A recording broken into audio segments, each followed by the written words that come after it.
20 years ago, a cop adopted 6 unwanted girls. What they did for him now left everyone in tears. The house looked empty. The yard was overgrown. The front door hung slightly open. Officer John had answered dozens of welfare calls in his years on the force, but something about this one made his chest feel tight. As he stepped onto the broken porch, he could hear something inside. Faint, then clearer. Crying. More than one voice. "Police," he called out gently. "Is anyone here?" No answer. Just soft, shaky sobs. He pushed the door open slowly. What he saw inside made him freeze. 6 little girls, huddled in a corner of the empty living room, blankets on the floor, eyes wide, hair messy, no adults, no food, no lights, just fear. Real fear. The oldest girl looked about 12. She stood in front of the others like a guard dog, her body tense, her chin lifted. "Are you okay?" John asked quietly, crouching down. She didn't answer, but her eyes said everything. Something. Inside, John shifted. Right there. Right then. It was like the silence of that room reached into his chest and flipped a switch. Within minutes, backup and child services were on the way. But as the professionals started talking and taking notes, John stayed near the girls. He couldn't stop looking at them, couldn't stop thinking about how small they were, how quiet. A caseworker asked him, "Did they say where the parents are?" "Car crash," the oldest girl said. "Last week." John's heart sank. The youngest girl, maybe 3 years old, climbed into her big sister's lap and clung to her. John watched as the sister wrapped her arms around the child and just held her. No tears, no panic, just silence. They had no one, the caseworkers whispered nearby. John heard words like, "Split them up. Too many to place. Different ages. Might be difficult." He stepped away from the girls and asked the lead social worker, "What's going to happen to them?" She sighed. "We'll have to put them in separate homes most likely. Maybe pairs if we're lucky. But 6 together? No way. That doesn't happen." John didn't think. He just felt. "I'll take them." The room went quiet. The woman blinked. "I'm sorry? I'll take them," he repeated. "All 6. The social worker looked him over. "You're serious?" "I have a house, space, a steady job. I'm a cop. I've been cleared for years, and I'm not letting them get split up." "Sir," she said gently, "you're a single man, white. These girls are black. That's not just a legal challenge, it's a cultural one." "I don't care," he said. "They need a family." That night, he couldn't sleep. The girls were placed in emergency foster care while paperwork was sorted. But all he could see were their eyes, especially the oldest one. So calm, so grown, up, too grown. He came to visit the next day, brought snacks, sat on the floor with them. He didn't ask anything from them, just sat. The girls didn't say much, but they didn't run either. When the visit ended, as he stood to leave, the oldest girl looked up. "Are you really going to take us?" she asked. John looked at her, then at the others curled on the couch. "If you'll let me," he said. "Yes." She nodded once, like she'd just made a decision too. "Okay," she whispered, "but you better not disappear." John knelt again and said, "I'm not going anywhere." 3 weeks later, the court made it official. He adopted all 6. He cleaned out his guest rooms, built bunk beds, bought mismatched school clothes from every thrift store he could find. He learned how to braid hair from YouTube videos and cried the first time he got it right. The town talked. Some were kind, others were quiet. But John didn't care. His house, once quiet, now echoed with footsteps and singing and bedtime giggles. He went from making coffee for one to packing 6 lunches and helping with spelling homework. Every day was chaos. Every day was hard. But every day, he thanked God for opening that broken door. Because behind that door, he didn't just find 6 little girls, he found his family. John used to wake up to silence, a cup of coffee, his old clock ticking on the wall, and the sound of birds outside. That was before. Now? Mornings started with 6 different voices yelling over cereal choices, one of the twins crying because the other one used her hair beads, and the youngest climbing onto his lap with sticky fingers and half a banana in her hand. It was chaos, but it was also joy. The first few weeks after the girls moved in felt like walking into a storm. They didn't call him Dad yet. They weren't sure if they could trust him. Not really. He gave them their own rooms, tried to make them feel safe, but their eyes still watched him carefully, like they were waiting for him to change his mind. John didn't blame them. They had lost everything. Their parents, their home, their sense of safety. He remembered one night, around 11 p.m., he heard soft crying. He walked past the girls' shared room and saw the oldest one, Amara, sitting on the floor with her knees pulled to her chest. She didn't notice him at first. "Hey," John said gently, kneeling beside her. "You okay?" She wiped her face quickly. "I'm fine." He didn't press. He just sat beside her for a while, both of them staring at the nightlight casting stars on the ceiling. Then she whispered, "They think you'll leave too." John's heart broke a little more. "I won't," he said quietly. "You don't even know us. I will, if you let me." She looked at him then, not like a child, but like someone who had seen too much too soon. She didn't say anything. But from that night on, she always made sure her sisters brushed their teeth and got to bed on time. That was the first time she called him Sir without the edge in her voice. It wasn't perfect. Nothing was. John had no idea how to do black hair. He thought barrettes were just colorful clips, until Amara told him one morning at school drop-off, "Dad, don't ever send Jasmine out with lopsided braids again." He tried. He watched videos. He bought satin pillowcases. He even asked a woman at the church for help. Eventually, his braids got better. Still not perfect, but the girls noticed the effort. The house slowly began to change. At first, the living room felt like a museum, quiet, cold, untouched. Then, artwork appeared on the fridge, little shoes piled up by the door, crumbs in the couch cushions, the good kind of mess.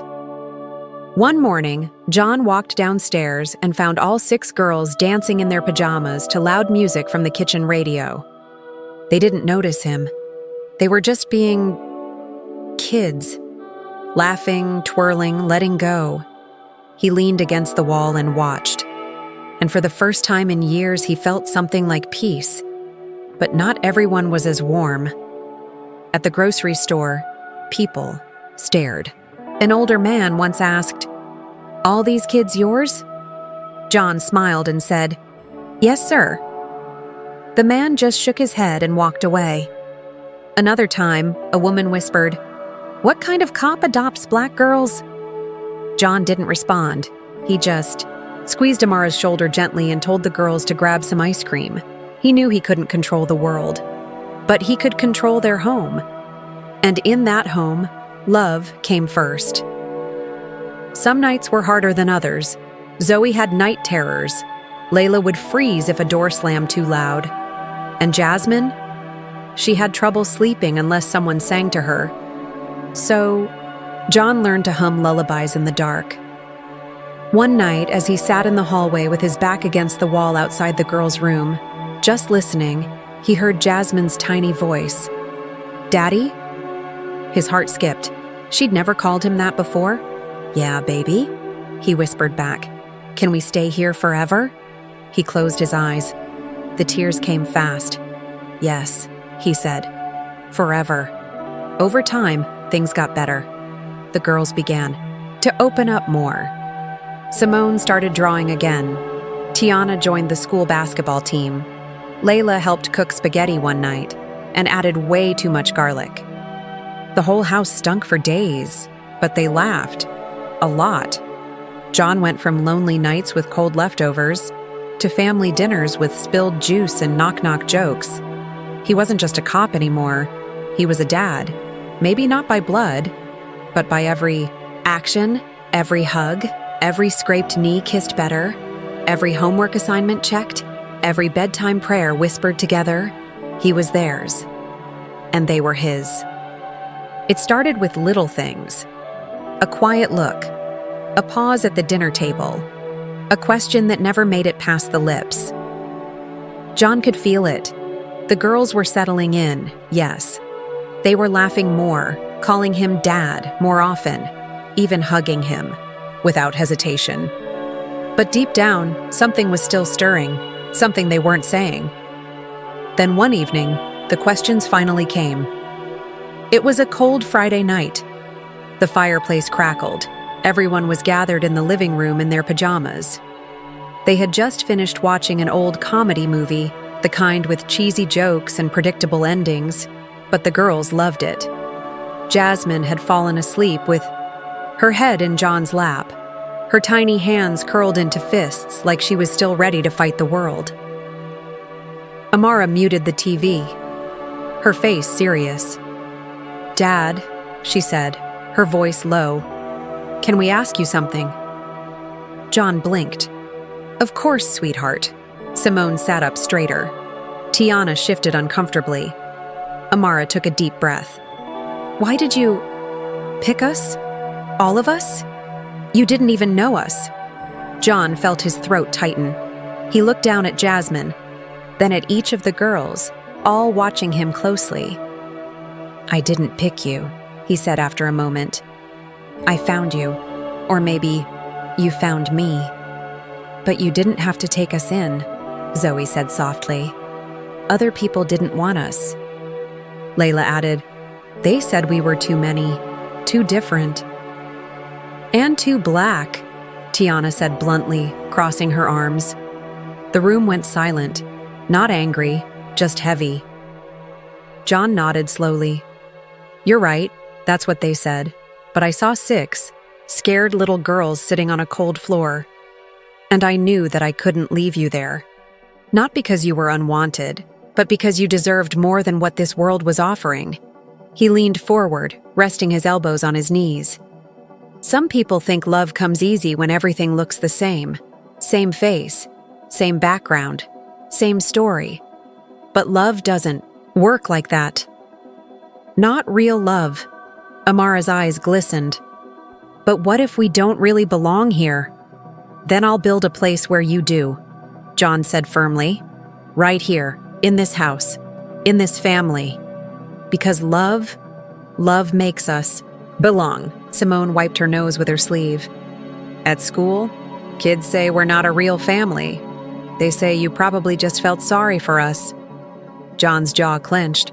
He stood, walked to the window, and looked out at the darkness. Then he turned back to them. "I didn't adopt you out of pity. I adopted you out of purpose. Because you were mine the moment I saw you. Not because of what color you are, but because of who you are." He walked over to Simone and knelt beside her. "Listen to me. We may not share blood, but we share something bigger, choice. I chose you every day, and I'll keep choosing you, even on the hard days, especially on the hard days." Simone reached out and grabbed his hand. Zoe whispered, "But what if people keep saying mean stuff?" "Then we show them what a real family looks like," John said. "Not with yelling, not with fists, but with love, with truth, with standing tall." The girls sat quietly, their shoulders relaxing a little. That weekend, John took them to a local park, not to play, to listen. He had reached out to a woman from church, Mother Helena, who had raised 7 kids of her own, black kids, in that same town. She sat on a blanket with them, her gray hair wrapped in a scarf, her voice warm and calm. "Children," she said, "the world will always have something to say about what doesn't fit its mold. But you are not mistakes. You are miracles." The girls listened and asked questions, real ones. Why do people treat us different? What do we say when they tell us we don't belong? How do we stay proud when we feel small? Mother Helena answered them all with patience, love, and truth. John sat in the back, quiet, grateful. He knew he couldn't give them every answer, but he could surround them with people who could. That night, back at home, as he tucked Jasmine into bed, she looked up at him sleepily. "Daddy? Yes, baby? If people say we're not a real family, can I still love you real?" John smiled, tears in his eyes. "Yes, you can. And I love you real too." The words were simple, but they carried the weight of everything. That night, for the first time in a long time, John sat on the porch alone, staring up at the stars. He wasn't just raising daughters, he was raising warriors, and he would never, ever let them forget what they were worth. John had faced many things as a cop: armed standoffs, domestic fights, even death. But nothing prepared him for the moment he was called into the principal's office because of Simone. She had always been the quiet one, artistic, sensitive, thoughtful, always the first to say sorry. So when he saw her sitting there, red-eyed, and looking down at her shoes, his heart dropped. The principal, a sharp woman with a clipboard and a voice full of rules, cleared her throat. "There was an incident," she said. "A physical altercation." John looked at Simone. "Sweetheart, what happened?" Simone hesitated. Then, without looking up, she mumbled, "She said I was lucky, that no one else would have taken me, that I was just some poor black girl a white man felt sorry for." John felt his chest go tight. "She said I wasn't even your real daughter," Simone added, her voice breaking. "So I hit her." The room went still. The principal didn't blink. "We have a zero-tolerance policy. Both students will be suspended for 3 days." John stared at her. "Wait, you're suspending both?" "That's the rule, Mr. Harris." He leaned forward, trying to stay calm. "So, you're punishing my daughter for defending herself against racism?" The woman's face stayed still. "It was a physical altercation, regardless of provocation." John stood, fists clenched, and said only one word: "No." The next 30 minutes were tense, heated.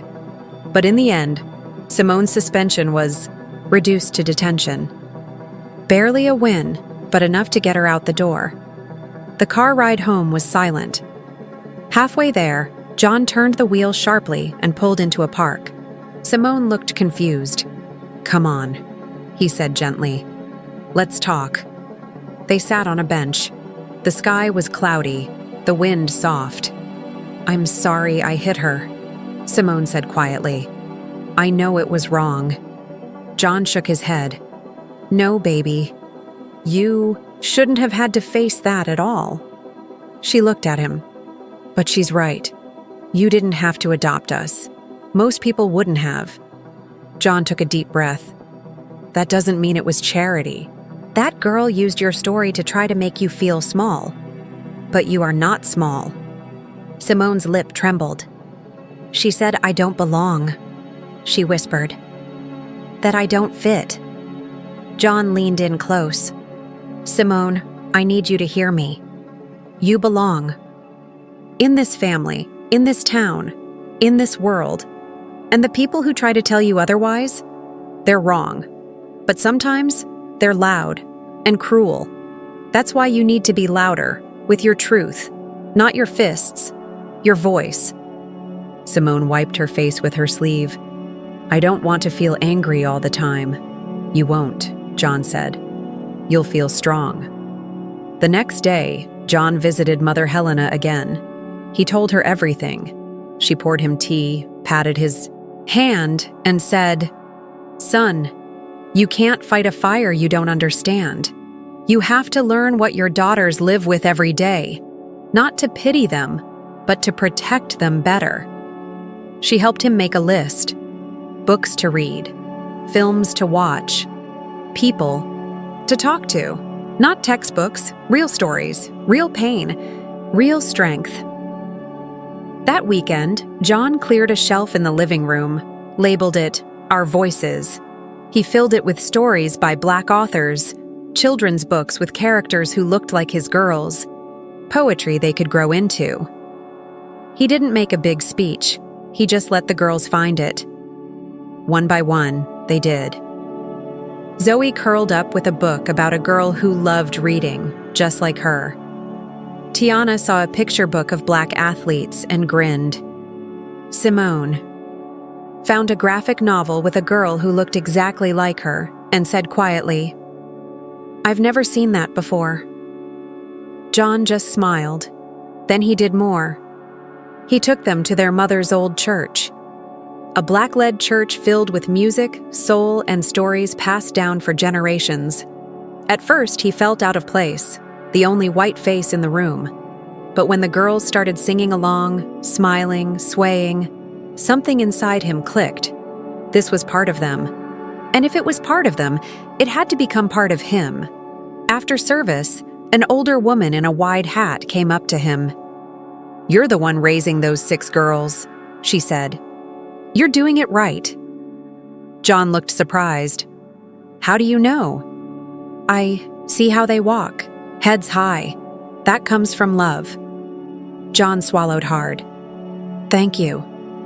That night, the girls stayed up late, talking. About everything. The church, the music, the way they felt when they were surrounded by people who looked like them, who understood. John sat on the stairs and listened quietly. The next day, Simone came into his room holding a sheet of paper.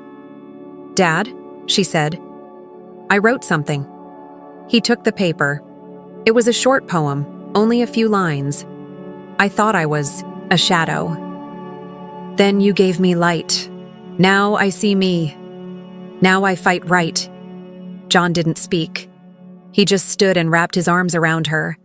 In that moment, he didn't feel like he was fighting a fire anymore. He felt like he was building a home in the middle of it. And the walls? They were made of love. Tiana had always been fire. She was bold, quick to speak her mind, fierce on the basketball court, protective of her sisters. She walked with confidence, laughed loudly, and hated to be told what to do. John loved that about her. But lately, something had changed. She'd started skipping practices. Her teachers mentioned she seemed distracted. She was quiet at dinner, quick to snap. She stayed locked in her room more and more. At first, John thought it was just teenage stuff. Senior year pressure. Growing pains. But one evening, he heard her arguing with Amara behind a closed door. "You don't get it, Amara." Tiana's voice shook. "You always fit in better.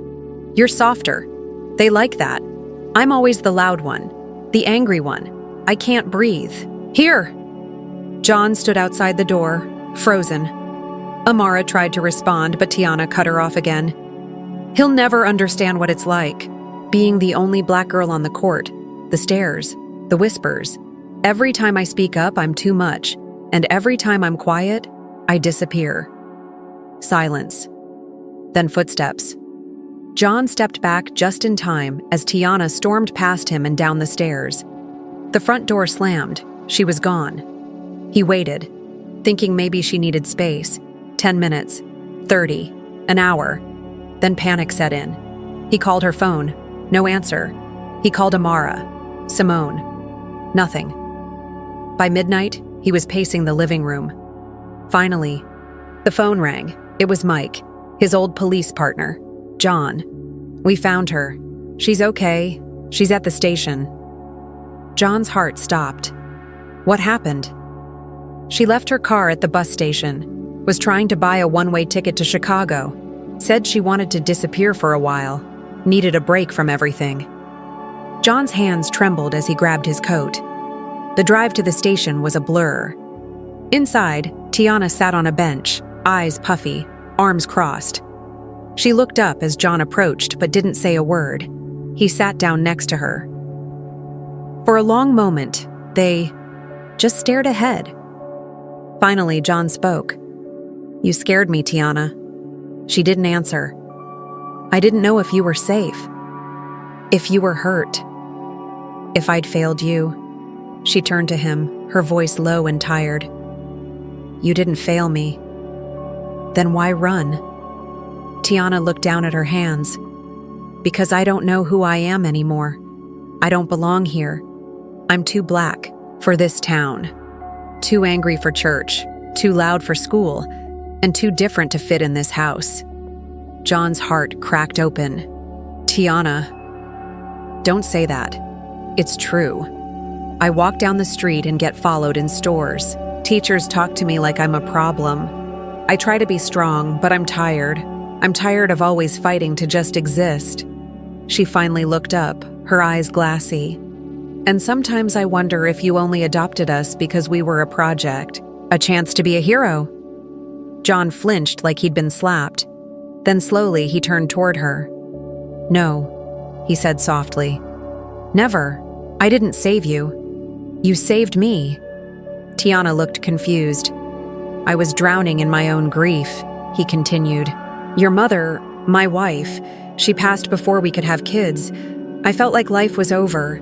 But then, I walked into that house, and I saw you, standing there, protecting your sisters like a soldier.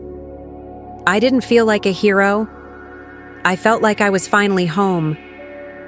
He reached for her hand. She didn't pull away. "I know I can't understand everything you feel. I've never lived what you've lived, but I see your pain. And I want to learn how to carry it with you, not over you. I want to be your father, not your fixer." Tiana's lip trembled. She tried to speak, but the words caught in her throat. Finally, she whispered, "I just want to be seen for who I am, not who people expect me to be." John leaned in and pressed his forehead gently to hers. "I see you, all of you, and I love what I see." She broke. Years of hurt, exhaustion, fear, all spilling out in quiet sobs. John wrapped his arms around her, holding her close as if his love alone could keep her from falling apart. When they got home, the porch light was still on. The girls were waiting by the window. As soon as the door opened, they rushed to Tiana, wrapping her in a group hug. No one said much. They didn't need to. The next morning, John called the church. He asked if there were any mentors, black women, who could spend time with Tiana, guide her, listen to her in a way he couldn't. The church said yes, with open arms. That weekend, Tiana met with her first mentor, a woman who had once been the only black girl on a college basketball team. They talked for hours. Then she started journaling, then blogging, then organizing a youth group for girls like her. Something shifted. She wasn't trying to disappear anymore. She was trying to build something. And John? He stood by her, every step of the way, not in front, not behind, beside her, always. Because love doesn't run, it waits, it listens, and when needed most, it stays. It started with little things. John would get winded after walking up the stairs. He'd forget small details, like where he parked the car, or what time the girls had an event. His appetite dropped. His weight did too. But he smiled, through it. When Amara asked why he missed Zoe's reading competition, he said, "Just needed some rest." When Tiana wondered why he looked pale, he said, "Probably the lighting." He didn't want to worry them. They were busy building their own lives. Amara was working at the city's child services. Simone was preparing for her first art show. Tiana was being recruited by colleges. Zoe was deep in writing her first book. Layla was running for class president. And Jasmine was finally learning how to drive. He didn't want to slow them down, but bodies don't care about timing. It was a Saturday. The house smelled like grilled burgers and cornbread. They were having a backyard barbecue to celebrate Zoe's college scholarship. Music played. Laughter filled the air. The girls danced on the porch. John stood by the grill, flipping burgers, like always. He was joking with Simone when it happened. Suddenly, the world tilted. He grabbed the side of the grill to steady himself, but the heat burned his hand. His knees buckled. Everything spun. He heard Amara scream, "Dad?" The last thing he saw was the sky above him, and then nothing. When John opened his eyes, the world was white and quiet. He was in a hospital bed. Machines beeped softly beside him. The air smelled like hand sanitizer. When he turned his head, he saw them, his daughters, all 6, sitting close, their faces tight with worry. "You're awake," Amara whispered, tears rushing to her eyes. John tried to sit up. Pain shot through his chest. "Don't move," Simone said gently. "Just rest." "What? What happened?" he asked. The room went quiet. Amara took his hand. "Dad, it's cancer," she said. "Lung cancer, stage 3. The words hung in the air like fog. Cold, heavy, unmoving. John blinked.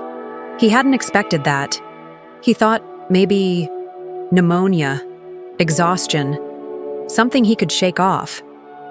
"I didn't want to worry you girls," he said weakly. "You've got your own lives." Simone cut him off. "You are our life." Tiana stepped forward. "You've never been a burden. Don't you dare try to be one now." The nurses came in and asked the girls to step out. As they left the room, John saw the fear in their faces.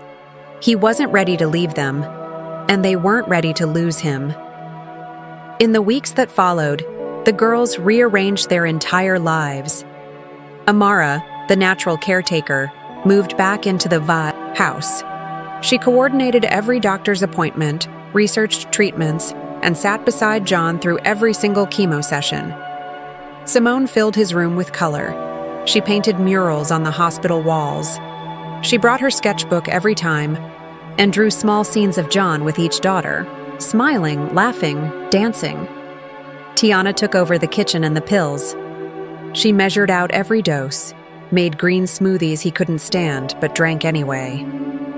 "If you can survive raising me, you can survive spinach," she'd joke. Zoe read to him every night. Books, letters, poems. Some she wrote herself. She'd sit on the floor, legs crossed, and say, "Close your eyes, Dad. Just listen." Layla became his protector.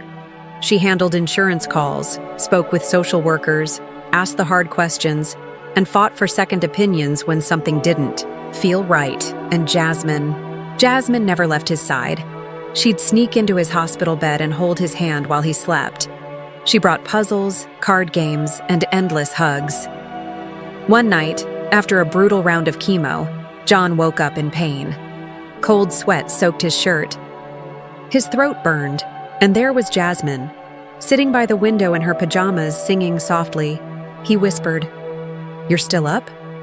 She nodded. "I was scared you'd wake up alone." John reached for her hand. "You girls, you've done more for me than I ever—" "No," she interrupted, her voice firm. "We're just doing what you taught us." A few months passed. Slowly, John began to regain strength. The hair on his head thinned, his face looked older, but his spirit came back. The community noticed. Neighbors who once whispered about him now brought over casseroles and warm words. Officers from the department visited, sharing stories about how John's life had changed theirs. Even Mrs. Thompson from down the street, who once doubted him, came over with peach cobbler and hugged him like a long-lost brother. The love he had given was returning. One evening, John sat on the porch swing, bundled in a blanket. The girls were inside, making dinner. Tiana stepped outside, holding 2 mugs of tea. They sat together in silence for a while, listening to the crickets. Then she said, "Remember when I ran away?" John nodded. "I thought you'd never understand me," she continued. "But now, after watching you fight through this, I get it." "Get what?" he asked. "Where I get my strength from." John turned his head, tears already rising. "You showed us how to stand tall, how to fight without fear, how to love without limits, and now you're showing us how to survive." She rested her head on his shoulder. "We're not just your daughters," she whispered. "We're your legacy." John closed his eyes, letting the weight of her words sink in. He thought back to the day he found 6 little girls huddled in a corner, afraid of the world. Now, they were women, strong, fierce, compassionate. And they weren't just caring for him, they were becoming everything he hoped they would be. 5 years had passed since the day John collapsed by the grill, and against the odds, he had survived. He was slower now. Needed help getting in and out of the car sometimes. He forgot small things here and there, but his spirit was strong, his heart stronger. What helped him recover, what kept him going, wasn't medicine or luck. It was them, his girls, 6 daughters, who never let him walk alone. They had built careers, started families, and found their voices, but they still came home every Sunday. They still filled his kitchen with noise, and they still fought over who made the best cornbread. It was always Simone, though Zoe claimed it with pride. John thought he'd seen it all. He was wrong, because the girls were planning something. He didn't know what, but he could tell. Whispers when he walked into rooms, mysterious errands, extra hugs, too many just wait smiles. Then one afternoon, Amara took him out for lunch, just the 2 of them, like old times. She picked a small diner near the edge of town. Nothing fancy, just comfort food and quiet. "You doing okay, Dad?" she asked between bites. John smiled. "I'm okay, sweetheart. Getting older's a privilege not everyone gets. And I got 6 reasons to stay grateful." Amara nodded, then reached for his hand. "Good," she said, "because we have one more thing to show you." John blinked. "What do you mean?" "You'll see." She drove him to the old community center. The place had been fixed up over the years. Fresh paint, new windows, but the heart of it hadn't changed. John figured it was another family potluck, maybe a photo slideshow. He wasn't ready for what was waiting inside. As the doors opened, the crowd erupted. "Surprise!" John stood frozen. The room was full. Friends, church members, old co-workers, teachers, neighbors, people he hadn't seen in years. And at the front of it all, his daughters, dressed in matching navy blue dresses, smiling with pride, tears already in their eyes. Banners hung across the walls, honoring John Harris, 25 years of fatherhood, love, and legacy. Because one man chose love, hundreds found hope. John felt his knees wobble. Amara quickly grabbed his arm. "Come on, Dad. It's your day." They led him to the front of the room. A chair had been set up like a throne. Soft cushions, wide arms, a perfect view. John sat, still speechless. Then the lights dimmed. A projector clicked on. On the screen, photos appeared. Black and white, grainy. The first days after adoption. The girls small, wide-eyed, sitting beside a much younger John who looked just as uncertain. Then came the photos over the years. Birthdays, dance, recitals, football games, science fairs, prom nights, college graduations, hospital visits, Sunday dinners. In every photo, John was there, sometimes smiling, sometimes holding someone, sometimes just in the background, watching, protecting, loving. The video ended with a single quote in white letters. "Family is not defined by blood. It's defined by love that shows up." every day. Applause filled the room, but the girls weren't finished. Simone stepped forward. "Dad," she said, voice steady, "you gave us everything. A home, a name, a future. You gave us love when we didn't know what love could look like. And today, we want to show you what your love has built." She reached behind her and pulled out a framed certificate. John squinted to read it. The John Harris Foundation for Foster Care and Family. "Quality." The room held its breath, Amara explained. "We started it a year ago, quietly, all 6 of us. The foundation helps Black children in the foster system find permanent homes, with families that are prepared, trained, and ready to love them right." Layla added, "We're working with social workers, schools, and churches to offer training for adoptive parents, especially those stepping into multiracial families like ours." Zoe chimed in. "We're publishing a book too, about our story, to help kids know they're not alone. That love doesn't have to match skin color to be real." Simone's voice cracked. "You showed us that." Then Jasmine stepped forward, carrying a small box. She handed it to John. With trembling hands, he opened it. Inside was a tiny pair of baby shoes. He looked up, confused. Tiana stepped forward, her hand in her wife's. "We're having a baby, Dad."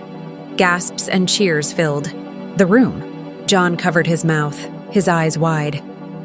"And we've already picked the name," Tiana said, voice soft. "We're naming her after the woman you never forgot. The woman who taught you how to love before any of us ever arrived." Her eyes filled. "Her name will be Sarah." John broke, right there. Years of love, pain, sacrifice, healing, all crashing into one moment.